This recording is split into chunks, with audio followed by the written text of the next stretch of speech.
என்னுடைய குலதெய்வமே அர்த்தநாதீஸ்வரர் தான்.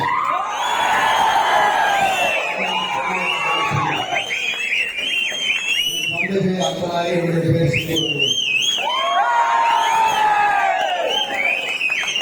கோட்டை எங்கே இருக்கிறது நாம் உணர்வோம். மிக விரைவில் நாம் அமர்விப்போம். அதுதான் நம்முடைய லட்சிய பயணம். 1970 அனைத்து அண்ணா திராவிட முன்னேற்ற கழகத்தில் இணைந்து புரட்சித் தலைவர் திருக்குமலை அவருடைய இயக்கத்தை அருப்பணியாற்றினோம். அதற்கு பிறகு புரட்சித் தலைவர் அம்மாவின் என்று சிறந்த வகையை பணியை நாம் நிறைவேற்றினோம்.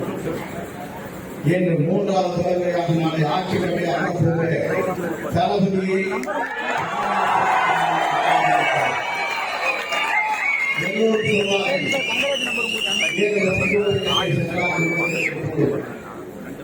மூன்றாவது தலைமுறையாக நல்லாட்சி தமிழகத்தை பெறுவதற்கு விவரித்தால் யாரும்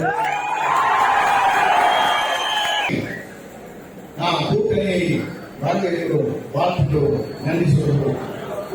ஆனால் இவர்தான் தமிழ்நாட்டுடைய முதலமைச்சரை ஏற்றுக்கொள்கிற மட்டும்தான் அந்த கூட்டணியை செங்கோட்டையில் போய் அங்கே சென்றிருக்கிறார் சொன்னார். சேர வேண்டிய இடத்தை நான் சேர்ந்திருக்கிறேன் என்பதை